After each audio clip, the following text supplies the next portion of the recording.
Let's go today. Inspire your troops today. Inspire your troops today. If you guys want to be remembered forever, this is how you do it. All right. We win the game. This is a legendary defense.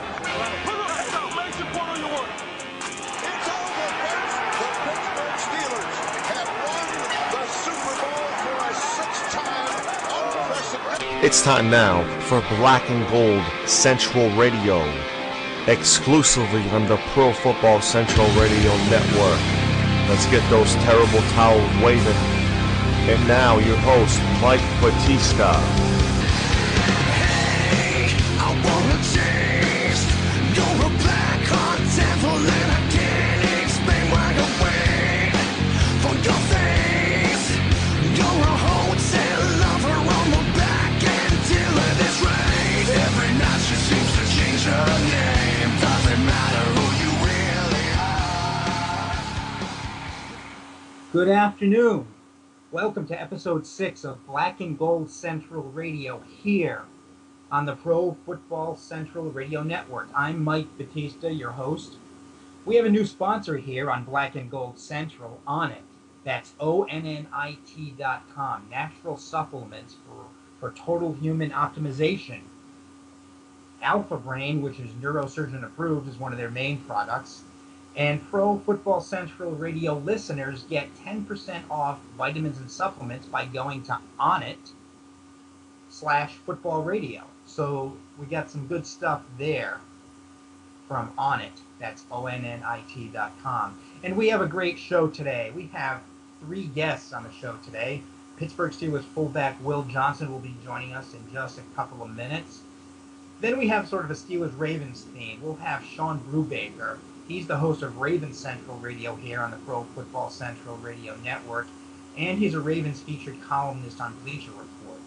Then we have Josh Axelrod. He's a Steelers featured columnist on Bleacher Report and a student at the University of Maryland. So while Josh is a Steelers fan, he's going to school in the heart of Ravens territory. So, you know, these are the lazy, hazy, crazy days of summer. I'm going to be in my lawn chair today, and I'm going to let my guest carry me.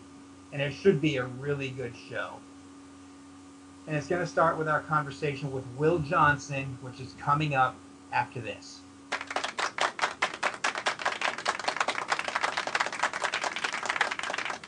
We are here with Pittsburgh Steelers fullback Will Johnson here on Black and Gold Central Radio. Thanks for coming on, Will. Oh, no problem. Thanks for having me. Great. Okay. Now, Will, the first question I have to ask you is, you grew up in Dayton, Ohio, it looks like. Right. Which NFL team did you root for growing up? You know, I always get that question, but, you know, honestly, you know, the Bengals and the Browns were never really any good when I was growing up. So I liked individuals more than I had a team, so to speak. Mm-hmm. Okay. You play fantasy football? You said just like, no, I just like individuals, just watching individual guys. Like, one of my favorites happened to be Barry Sanders. Plus, I like Keyshawn Johnson. Those have my 2 favorites right there, but I like a lot of individuals. Mm-hmm. Now, you have a very interesting story. Your road to the NFL, Will, was very interesting. You worked a few odd jobs in 2011, but you stayed in shape, and then you were noticed. Right.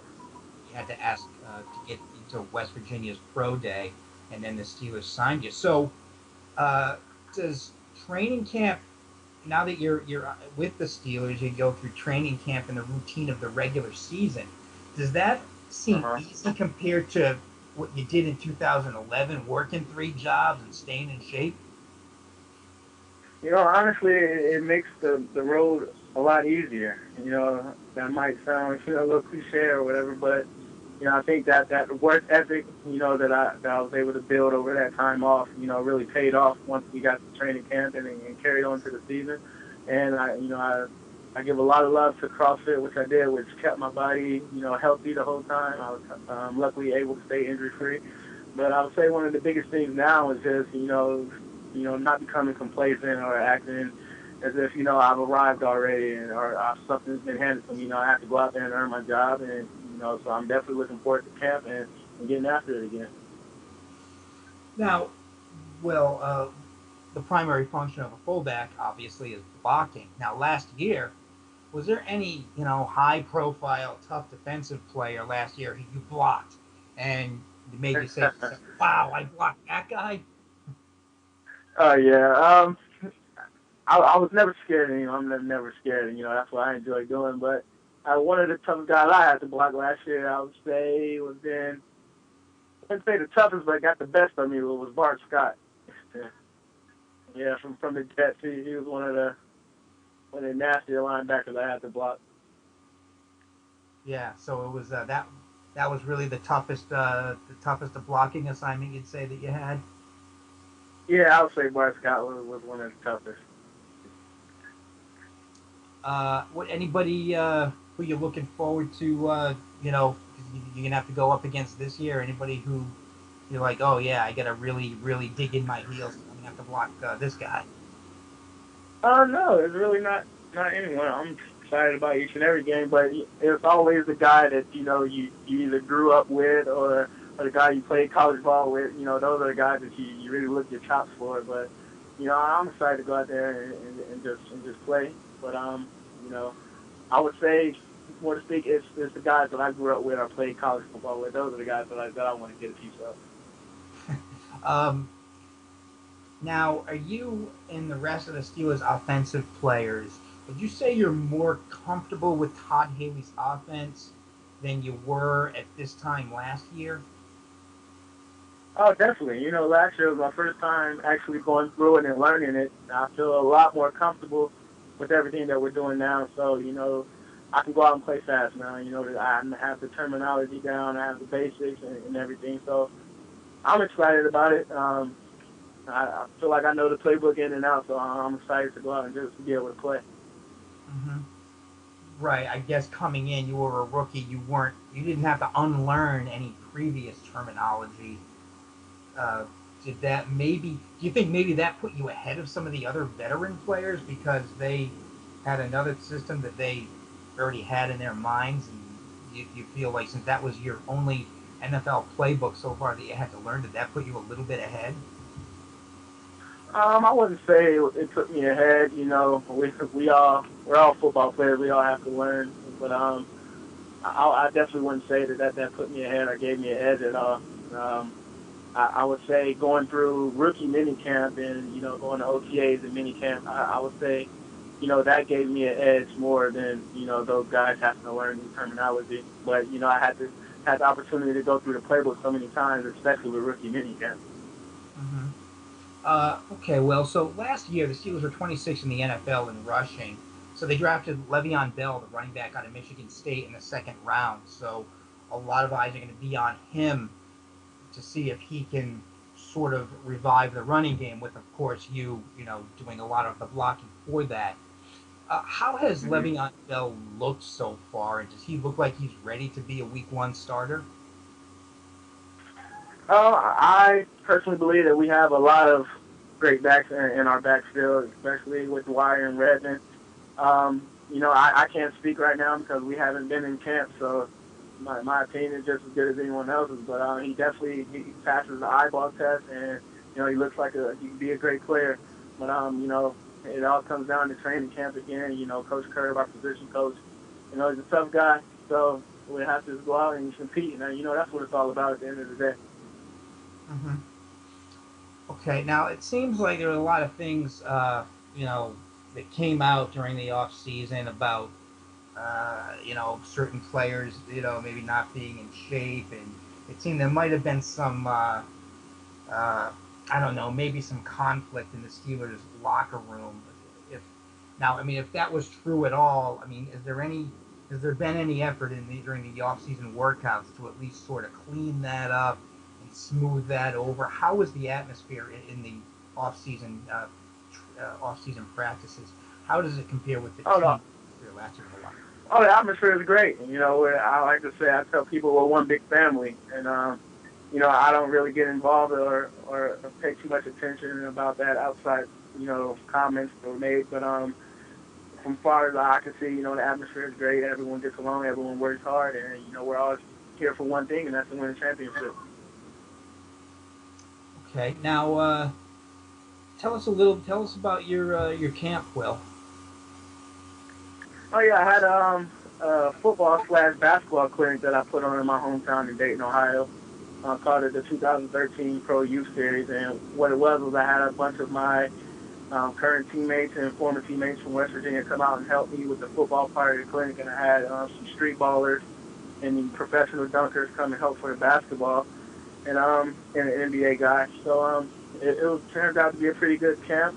We had about 50 kids turn out, and we put on a celebrity game at the end of the whole thing. So it turned out to be a great event. The kids had fun. So you had some dunkers. Can you dunk, Will? Can I dunk? They actually threw me an alley-oop in the celebrity game. I got up there, but it didn't go down. But yeah, I could throw it down. So would if you weren't playing football, would basketball be your second choice? Oh, basketball was always my first choice. I just wasn't tall enough. Tall enough? I can only play one position, and that was on the block.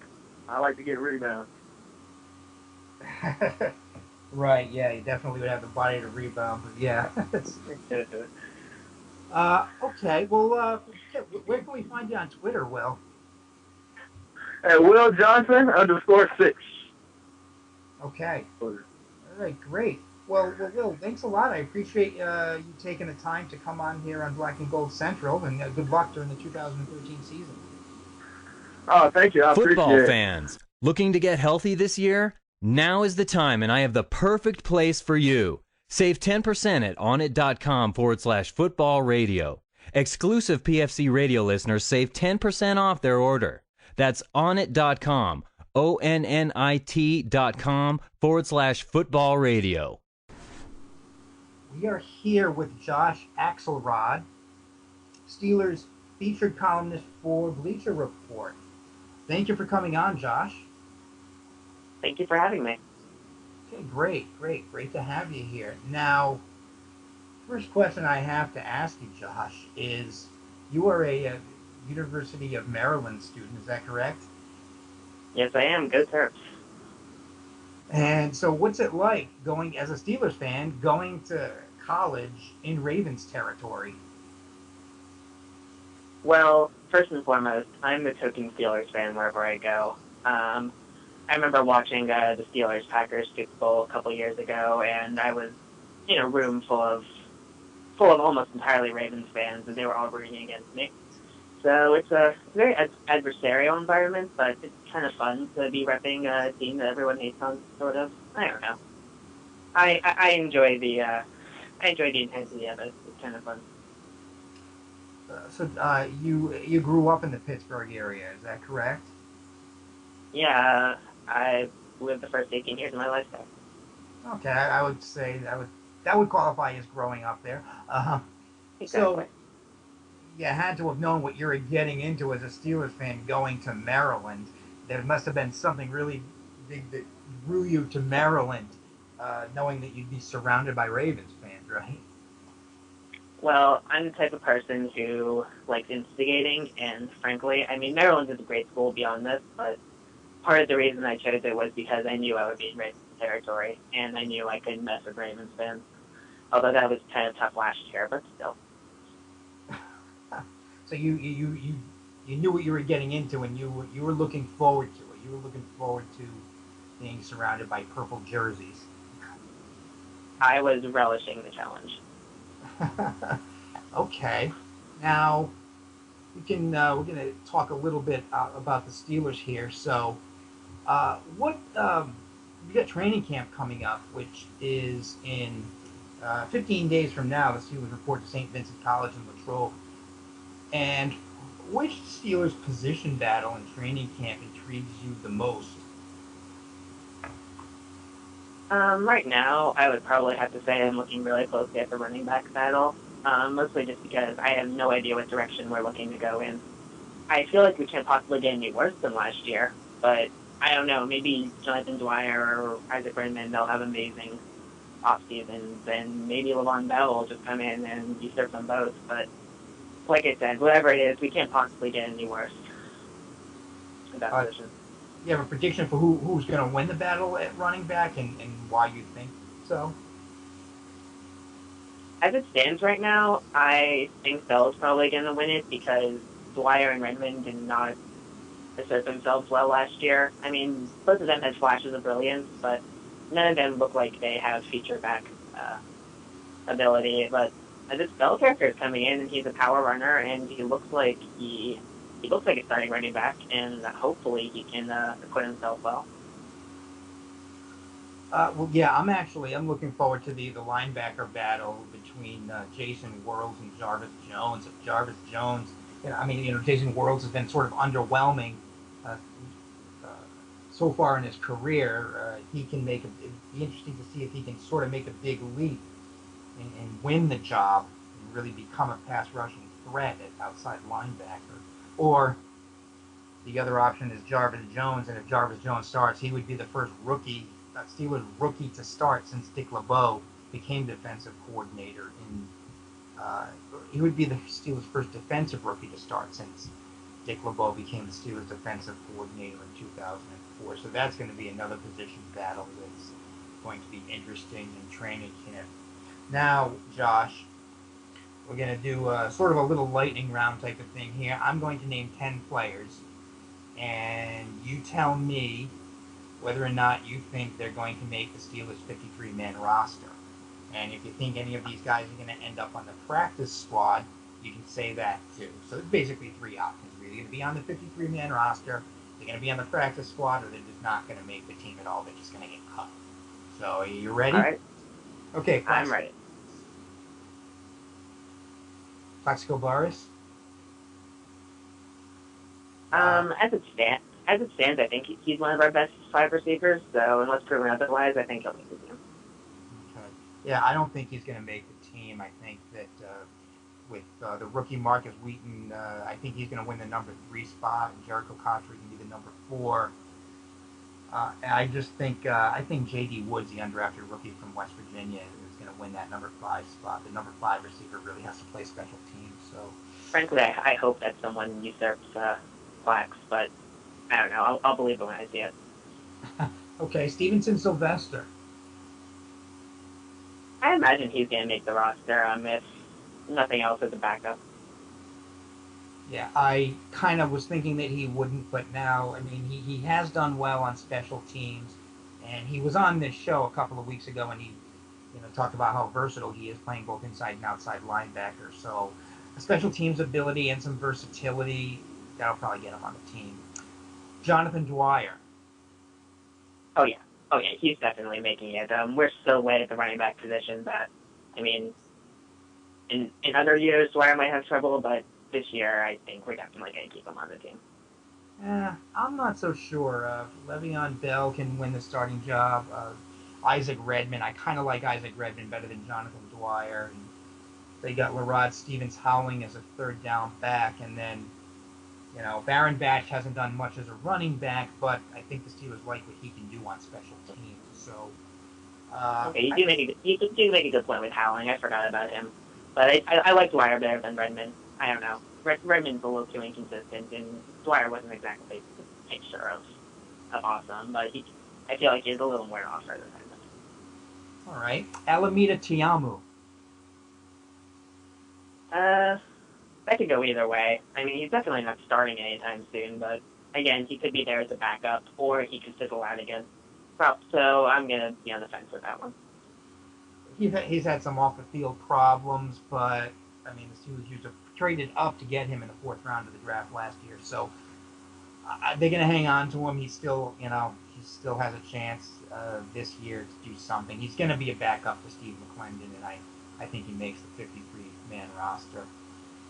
Guy Wimper.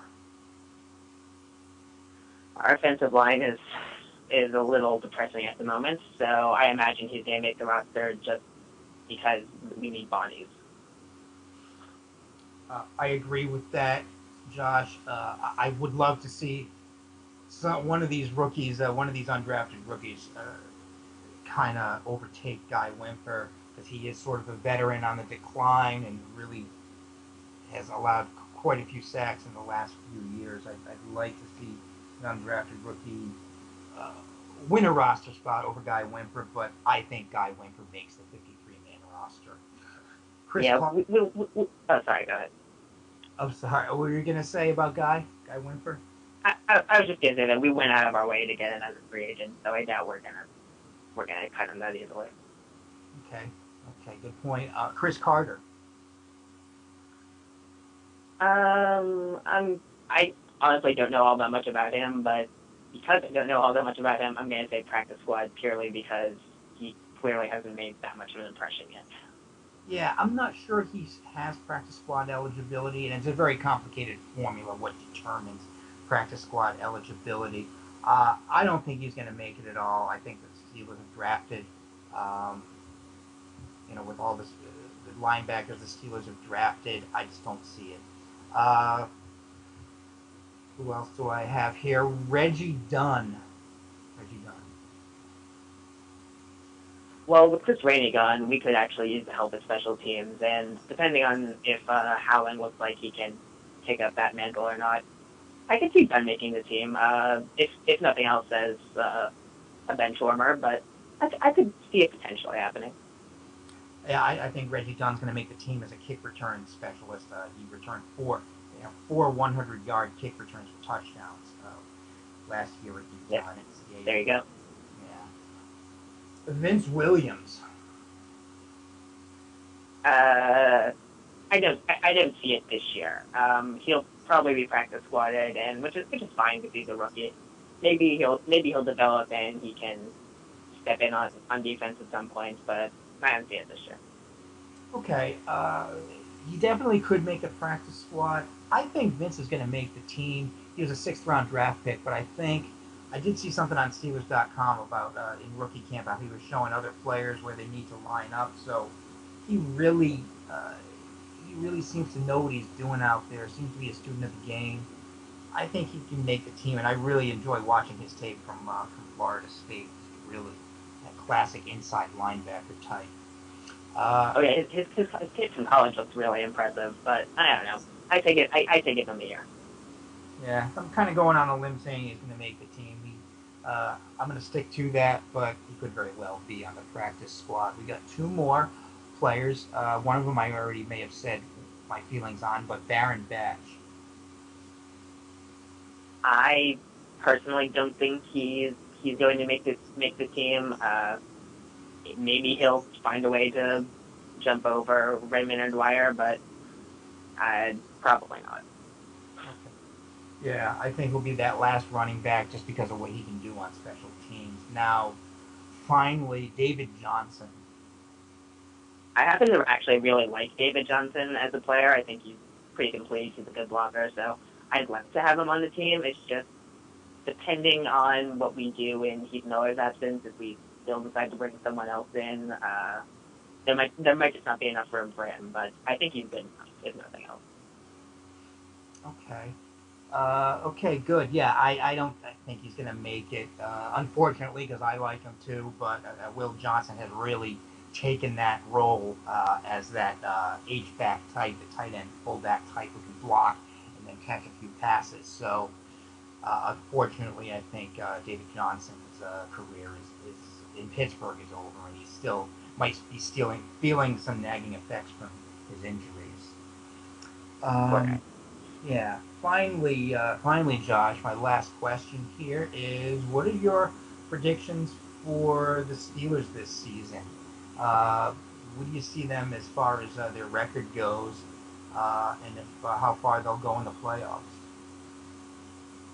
Okay, I think if all goes well, if all the chips fall into place, I think we can be a 10-6 team. You know, if Ben stays healthy, if our offensive line can keep it together for just long enough, if we get something resembling a running game, and if our defense just, holds on for one more year before they get too old, I think we can definitely go 10-6, probably make a wild card spot, and maybe win a playoff game or two. I don't see us contending for a Super Bowl, but I don't think this is as much of a rebuilding year as some people are making it out to be.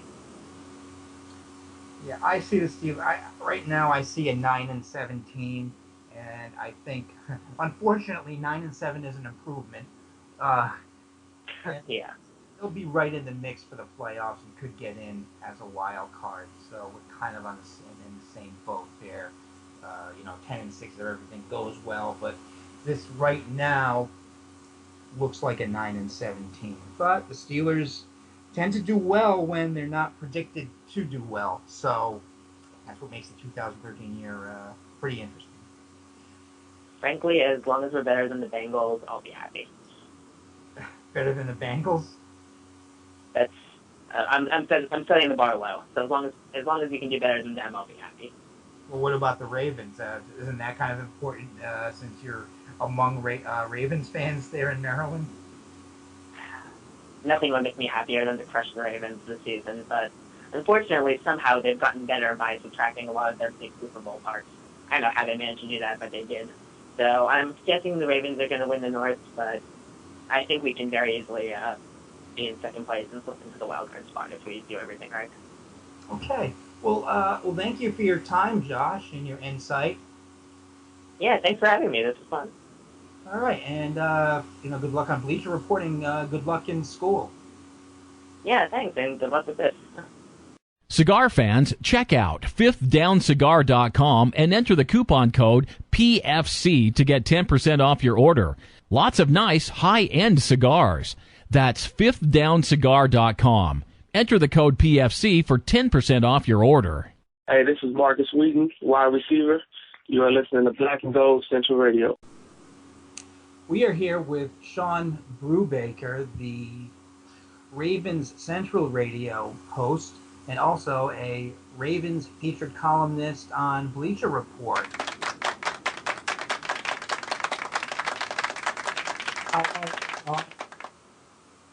Hi, Mike. It's good to be on the show. Great. Thank you for being here. Now, Ray Lewis, Ed Reed, Danelle Ellerby, Paul Kruger, Anquan Boldin are out. And Elvis Dumerville, Michael Huff, Chris Canty are in. And also Joe Flacco is re-signed for 6 years, $120 million. And Ladarius Webb is healthy.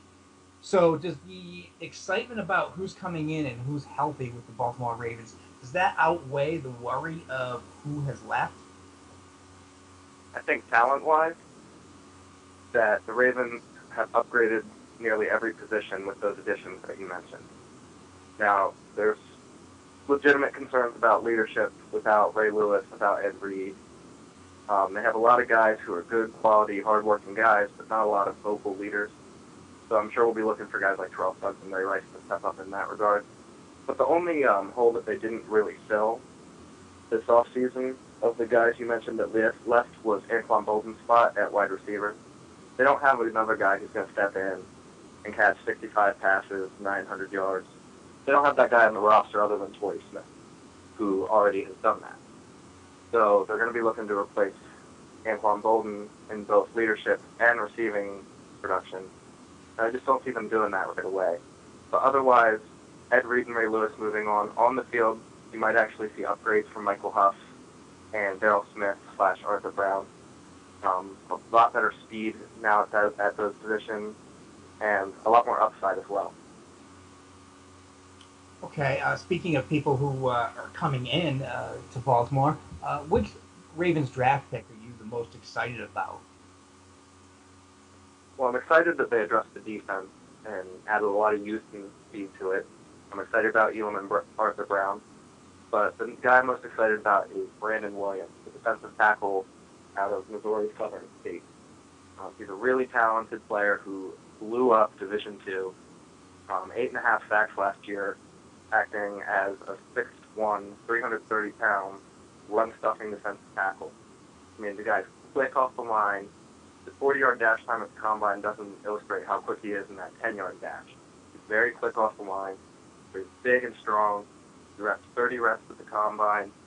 330 pounds. He has a very good chance to get that starting nose tackle job. If you get any production at all out of a third-round pick in his rookie year, you're doing pretty well. If you get a possible starter out of that, I think Brandon Williams was a great pick. Now, Shawn, if As a Steelers fan, if there was one player on the Baltimore Ravens who I wish the Steelers had, it would be Ray Rice. The Steelers, he was chosen in the second round in the 2008 draft by the Baltimore Ravens. 2 picks after the Steelers chose Limas Swede, wide receiver who turned out to be a complete bust. So, if as a Ravens fan, if there was one player on the Steelers who you wish the Ravens had, who would it be? Well, I'll tell you, for a long time, it would have been Ben Roethlisberger. I'm a huge supporter of his, not necessarily a fan, obviously, but he was one of the best quarterbacks in the NFL, probably a top 5 quarterback in my opinion. But based on last year, and I think Joe Flacco has made a home for himself, so I'm not going to say Roethlisberger. I'm going to go with Antonio Brown, because I like what he brings to the table in terms of speed and running after the catch. He'd be a great fit in the Ravens offense that focuses on getting the ball downfield. And they're going to be running a lot more spread offense this year, which I think would be a great fit for Antonio Brown.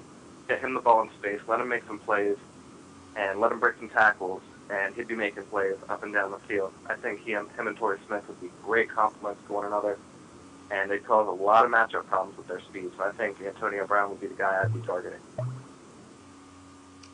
Now, which Steelers-Ravens positional matchup in 2013 are you looking forward to? Are you most looking forward to seeing?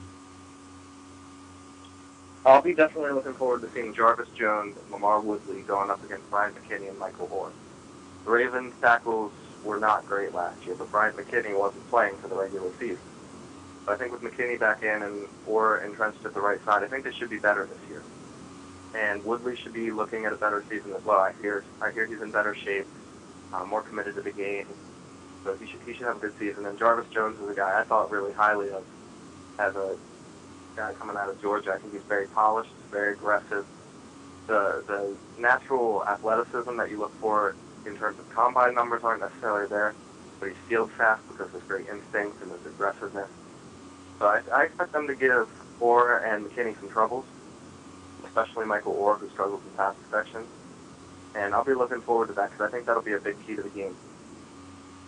Well, I hope you're right about Jarvis Jones. I hope he is as polished as you say he is. Defensive rookies don't tend to start for the Steelers. It hasn't happened since Dick LeBeau became the defensive coordinator back in 2004.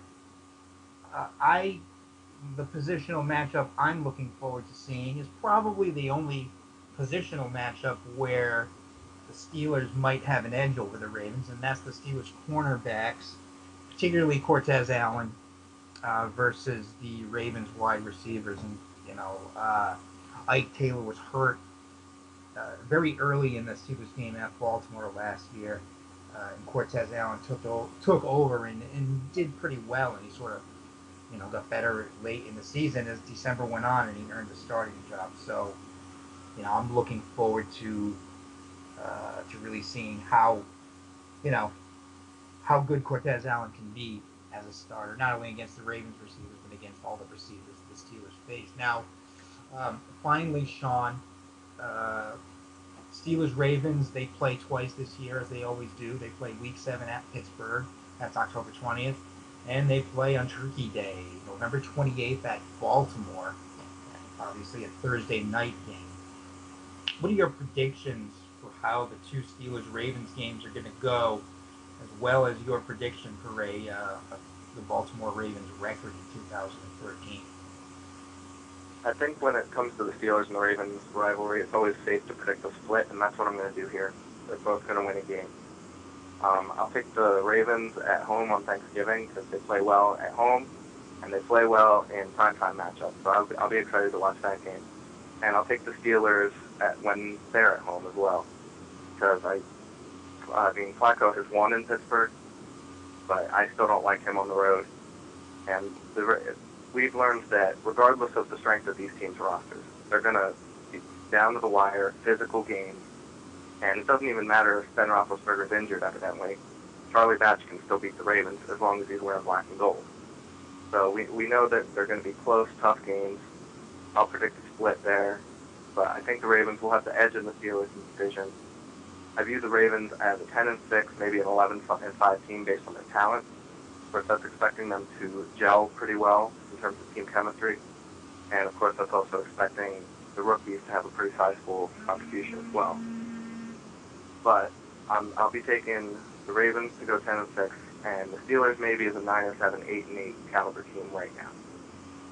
Well, yeah, Charlie Batch defeated the Ravens last year. The question this year is going to be, can Bruce Gradkowski beat the Ravens? The Steelers signed him just to get a little younger at the backup quarterback position, and Charlie Batch hasn't been re-signed. But Charlie Batch, I hope he's going to be staying in shape because, you know, he's going to be one injury away from getting a phone call. And I agree with you, a home-and-home split. 7 of the last 9 games between the Steelers and Ravens have been decided by exactly 3 points. So these games really could go either way. And unfortunately, I have to agree with you on 9-7 for the Steelers. I would love to see 11-5 for the Steelers, but I just think that there's too much transition and too many holes. 9-7 would be a 1-win improvement over last year, and it will take the Steelers to playoff contention right up until Week 17, and then if they do get into the playoffs, anything can happen. So, I appreciate you coming on to Black and Gold Central Radio to talk a little Steelers-Ravens. Shawn? My pleasure, Mike. We'll have to have you on the Ravens show sometime. Will do. And enjoy the 2013 NFL season. So, we've had Will Johnson, Steelers fullback. We had Josh Axelrod, a Steelers featured columnist. And then Shawn Brubaker, the Ravens Central host, and also a Ravens featured columnist on Bleacher Report. So that's 2 down and 1 to go with AFC North hosts of Pro Football Central Radio. We had Sean O'Donnell from the Ravens show, not the Ravens show, the Bengals show, Bengals Central. We had him on a couple of weeks ago. So now we just have to get the Dog Pound Central host there, and we will have a complete AFC North preview before training camp, and we will get to that. Hopefully before training camp begins, we can get the Browns host on. That'll make it all 3. So, and again, we are sponsored, our new sponsor, our inaugural sponsor here on Black and Gold Central Radio is Onnit. That's Onnit.com, ONNIT.com. If you go to Onnit.com, Football Radio, I believe it is. I mentioned it at the top of the show. I get this now. It is Onnit.com, Football Radio. And Pro Football Central Radio listeners get 10% off their vitamin and supplement products by going on to Onnit.com, Football Radio, ONNIT. So you can follow Black and Gold Central Radio here on Twitter, BNG Central, or Black and Gold Central, Black, the letter N, and Gold, Black and Gold Central. That's our Twitter handle. And you can follow me, Mike Batista, at Steel Tweets. That's Steel_tweets. We usually do Thursdays, but next week's show is going to be Wednesday afternoon. And we'll have some guests on that show. Andrea Hangst of Bleacher Report. She is the AFC North lead writer for Bleacher Report. She's planning to come on the show next week, so you're definitely going to want to tune in for that.